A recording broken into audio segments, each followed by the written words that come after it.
श्रीगुरुभ्यो नमः। हरिः ओं। श्रीमहागणाधिपतये नमः। श्रीमहासरस्वत्यै नमः। श्रीगुरुभ्यो नमः। हरिः ओं। वागर्थापिव सम्पृक्तौ वागर्थप्रतिपत्तये जगतः पितरौ वन्दे पार्वती परमेश्वरौ। పరమేశ్వరస్వరూపమైన శ్రీ శివమహాపురాణ పఠనముకు నమస్కారం. ఇక ఈ వీడియోలో వర్ష ఋతువు, శోభ, సతి, శంకరుల విహారం అనే ఘట్టం గురించి తెలుసుకుందాం. మునుపటి ఘట్టంలో మనం తెలుసుకున్నట్లుగా ఈ విధంగా దివ్యమానం చేత 25 సంవత్సరాలు వినోదించారు పార్వతీ పరమేశ్వరుడు. ఈ ఘట్టంలో ఓ ముల్లారా, ఇంతలో వర్ష ఋతువు ప్రవేశించింది. ఆకాశంలో తిరగబడుతున్న నల్లని మేఘాలను చూసి దాక్షాయణి శంకరునితో ఇలా అంటున్నది: నాథ, మిక్కిలి దుస్సహమైన వర్ష ఋతువు ఆరంభమైనది. మనకొక నివాసాన్ని ఏర్పాటు చేయండి. అనేక రంగుల మేఘాల గుంపులు తమ గర్జనలతో దిక్కులను, ఆకాశాన్ని ప్రతిధ్వనింపజేస్తున్నాయి.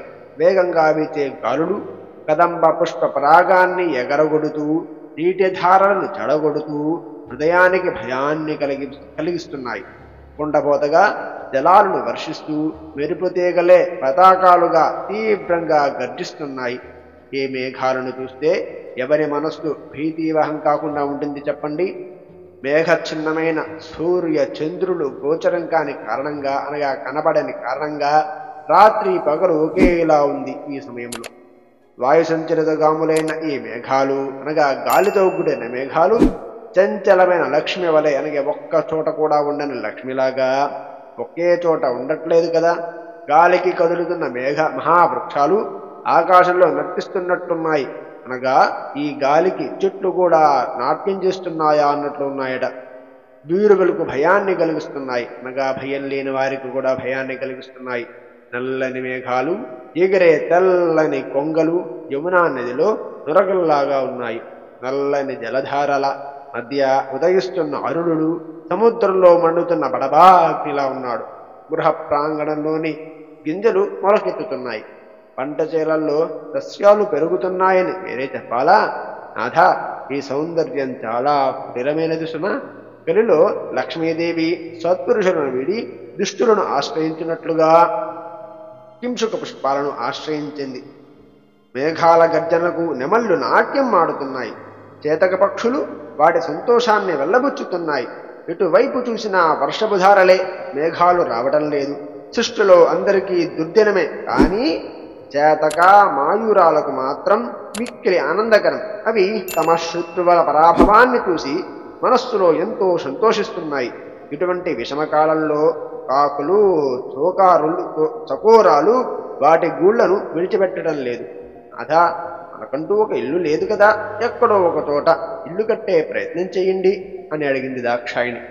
దాక్షాయిణి పలుకులకు తన శిరోభూషణమైన చంద్రుని వెన్నెలకు మెరుగుపట్టేటట్లుగా ఇందుధరుడు మందహాసనం చేసి అందగా నవ్వుతూ ఇలా అంటున్నాడు: ఓ మనోహరి, ఎక్కడ నిర్మించమంటావు చెప్పు? హిమాలయగిరి శిఖరాల మీదన మేఘాలు వాటి సానుబల వరకే ఎగరగలవు. అనగా హిమపర్వతంలో మేఘాలు నడుము భాగం వరకే సంచరిస్తూ ఉంటాయట. ఇక్కడ వర్షాకాలంలోనూ మంచుతో మనోహరంగా ఉంటుంది. పోనీ కైలాస పర్వతం మీదన దాని పాదాల వరకు విహరించగలవు. కైలాసంలో మేఘాలు పాదాల వరకే ఉంటాయి, ఆ పైకి ఎప్పుడూ రానే రావు. లేక మేరుగిరి శిఖరం పైన పుష్పరావర్తకాది వారి వాహాలు సైతం ఆ ఛాయలకే రావు. సంవర్తకము, ఆవర్తకము, పుష్పర ద్రోణములనే 4 మేఘాలు జంబూ మూలం వరకే ఉంటాయి, కానీ మేరు పర్వతంపైకి ఎప్పటికీ రావు. వీటిలో దేనియందు నివాసం ఉండాలనుకుంటున్నావు చెప్పు అన్నాడు మహేశ్వరుడు. హిమాలయమైతే అక్కడ మందమారుతం వీస్తూ ఉంటే బంగారు రెక్కలతో కూడిన అనిల బృంద అనే పేరు గల పక్షులు సమూహాలుగా తిరుగుతూ స్వేచ్ఛగా ఎగురుతూ మధురంగా గానం చేస్తూ నిన్ను సంతోషపెడుతూ ఉంటాయి. సిద్ధాంగనలు నీ విహార ప్రదేశాలలో మణులు కూర్చిన బంగారు సింహాసనాలను నీకు అమర్చుతూ ఉంటారు. మధుర ఫలములను తెచ్చి నీకు సమర్పిస్తూ ఉంటారు. నాగకన్యలు గిరికన్యలు కిన్నెరలు ఎప్పుడూ నిన్ను అనుసరిస్తూ నీకు వినోదం కలిగిస్తూ నీతో ఆడుతూ పాడుతూ ఉంటారు. అందమైన దేవకన్యలు నీ అపారమైన సౌందర్యాన్ని తిలకిస్తూ వాళ్ల రెప్పపాటు లేకపోవడాన్ని సఫలం చేసుకుంటారు. సౌందర్యాది గుణములలో ఉల్లోకములను ప్రసిద్ధిక్కినవాడు హిమవంతుడు. ఆ నగరరాజు సతీమణి మేనక. ఆమె ప్రతినిత్యం నిన్ను చూస్తూ ఆనంద పెట్టగలుగుతూ ఉంటుంది. హిమపర్వత శిఖరవాసులంతా నిరంతరము నిన్ను చూస్తూ నీ శిక్షణలో మెలుగుతూ నీకు సమస్త కార్యములను సమకూర్చుతూ ఉంటారు. అక్కడ నువ్వు విచిత్రమైన కోకిలల అరుపులకు సంతోషపడుతూ పొదరిళ్లలో విహరిస్తూ ఉంటావు. అక్కడ అన్ని కాలలోనూ అన్ని సమయములలోనూ ప్రతి సమయములలో వసంత ఋతువే కనబడుతూ ఉంటుంది. జలాశయాలన్నీ ఎప్పుడూ స్వచ్ఛమైన చల్లని నీటితోనే నిండి ఉంటాయి. ఆ పర్వతంలో నువ్వు ఎటు చూసినా అనేక వేల పద్మాలు వికసించి ఉంటాయి.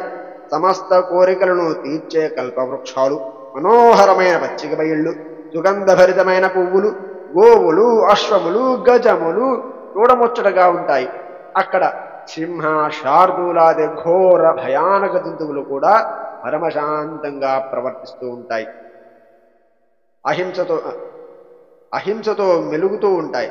అనేక మృగములతో కూడిన ఆ పర్వతంలో దేవతలు, మునులు, యతులు శాంతంగా తపస్సు చేసుకుంటూ ఉంటారు. బంగారము, వెండి, రత్న, స్ఫటికములతో నిండిన గనులు ఎన్నో ఉన్నాయి. మానస సరోవరంతో సమానమైన సరోవరాలు ఎన్నో చూడముచ్చటగా ఉంటాయి అక్కడ. వాటి అందం మాటలతో చెప్పలేము. వాటిలో బంగారు కాంతులతో కూడిన వికసించిన పద్మాలు, ముడుచుకున్న పద్మాలు ప్రకాశిస్తూ ఉంటాయి. నిండైన ఆ సరస్సులలో మొసళ్ళు, తాబేళ్లు, చరవాసులు నివసిస్తూ ఉంటాయి. ఆ చెరువులలో మనోహరమైన నల్లని కాలువలు, కుంకుమ వంటి ఎర్రని కలువలు వాటి పరిమళాలను విరజిమ్ముతూ ఉంటాయి. అందువలనే ఆ సరస్సులోని స్వచ్ఛమైన నీటితోనూ, సుగంధ పరిమళాలతోనూ, ఎత్తైన తొంగ తృణములతోనూ, తీరపు వృక్షాలతోనూ, ఆ చెట్లలో మందించిన సారస చక్రవాకములతోనూ అతి మనోహరంగా ప్రకాశిస్తూ ఉంటాయి. పద్మములపైన వారుతున్న తుమ్మెదల మధురమైన కీంకారములు కామోద్దీపమును కలిగిస్తూ ఉంటాయి. దేవతలకు నిలయమైన మేరు పర్వతంలో 8 దిక్కులో 8 మంది అనగా ఇంద్ర, కుబేర, యమ, వరుణ, అగ్ని, నిరుతి, వాయువు, ఈశానులు అనే అధిపతులు నివసించి ఉంటారు. ఆ పర్వతమును రంభ, శచి, మేనకాది అప్సరసలంతా సేవిస్తూ ఉంటారు. పర్వతములన్నిటిలోకి శ్రేష్టమైనది ఈ మేరు పర్వతం. పైగా అత్యంత సారవంతము. నువ్వు ఇక్కడ ఉంటే శచీదేవి తన చలికత్తెలతో, అప్సరసకాంతలతో నిరంతరము నీకు తగిన సహాయం చేస్తూనే ఉంటారు. ఒకవేళ నువ్వు కైలాసంలో ఉండదలుచుకుంటావా, అక్కడ ఉండే సౌకర్యాలు కూడా వివరిస్తాను విను. కుబేర పట్టణానికి పైభాగంలో ఉంటుంది కైలాసం. అక్కడ కొండ గుహలలోనూ చర్యలలోనూ బ్రహ్మకన్య అనే నది ప్రవహిస్తూ ఉంటుంది. అనేక మృగములకు నిలయమై ఉంటుంది. వందల కొద్ది పద్మాలతో చుట్టబడి ఉంటుంది. సర్వగుణ సంపన్నమైన సమస్త వస్తు సముదాయకమై మేరు పర్వతం కంటే అత్యధిక సౌందర్యంతో అలరాలుతూ ఉంటుంది ఈ కైలాసం. నీకు ఏది నివాసయోగ్యమో ఆలోచించి చెప్పు, అక్కడే మన నివాసం ఏర్పాటు చేసుకుందాం అని మహేశ్వరుని పదే పదే అడుగుతున్నాడు. సతీదేవి, ఓ మహాదేవ, అచరకాలంలోనే అనగా కొంతకాలంలోనే హిమవత్పర్వతం పైన మన నివాసాన్ని ఏర్పాటు చెయ్యండి అన్నది. శంకరుడు స్తుతి సల్లాపమును విని పరమోత్సాహంతో హిమవత్పర్వతంలోని ఎత్తైన శిఖరంపైకి దాక్షాయణిని వెంటబట్టుకుని వెళ్ళాడు. అక్కడ సిద్ధాంగనలు సతీశివులను సేవిస్తున్నారు. పక్షులు ఎగరలేకపోతున్నాయి. శివుడు చేరుకున్న ప్రాంతంలో సరసీజవనం విరాజిల్లుతూ ఉన్నది. పద్మాలతో చుట్టబడి బాలసూర్యకాంతిలాగా ప్రకాశిస్తున్న మనోహరంగా ఉన్నది ఆ ప్రదేశమంతా.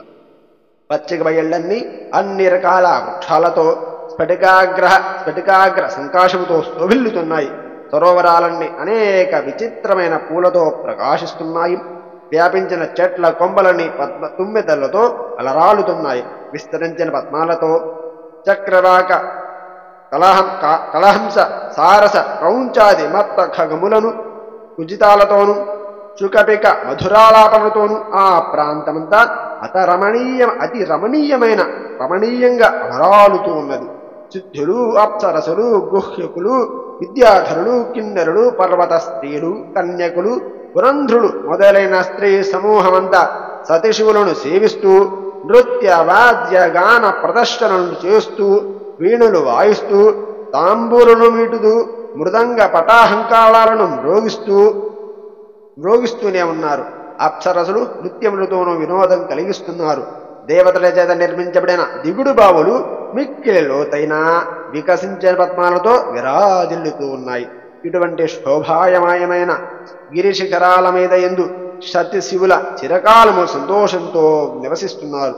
స్వర్గంతో సమానమైన ఆ శిఖర పర్వత శిఖరంలో 10,000 దివ్య సంవత్సరములు సతితో కలిసి శంకరుడు విహరించాడు. తర్వాత సతితో కలిసి కొంతకాలం మేరు పర్వతంలో కూడా ఉన్నాడు. మరి కొంతకాలం అనేక ద్వీపాలను సమస్త ఉద్యానవనాలలోనూ భూమిలోనూ సంచరిస్తూ అనేక సుఖాలను అనుభవిస్తూ వెళ్ళిన ప్రదేశాలకి మళ్ళీ మళ్ళీ వెళుతూ రాత్రి పగలు అనే తేడా లేకుండా 6 చక్రముల యందు తిరిగే యోగ సమాధిని వదిలిపెట్టి సతి ఎందే ఏకాగ్రతను నిలిపి ఆమె ఎందే అనురాగంతో సంచరిస్తున్నాడు. నిరంతరము సతిముఖమును ఈశ్వరుడు, ఈశ్వరముఖమును సతి చూస్తూ గాఢానురాగమనే వృక్షమును భావముతోనే నీటిని తడుపుతూ ఉన్నారు. ప్రేమభావన అను జలాలతో అనురాగమనే మహిరుహాన్ని వర్ధిల్ల చేశారు పార్వతీ పరమేశ్వరుడు. హరి ఓం తత్సతు. ఇంతటితో వర్ష ఋతువు, శోభ, సతి, శంకరుల విహారం అనే ఘట్టం పరిసమాప్తి. రేపటి వీడియోలో శివభక్తి మహిమ అనే ఘట్టం గురించి తెలుసుకుందాం. స్వస్తి.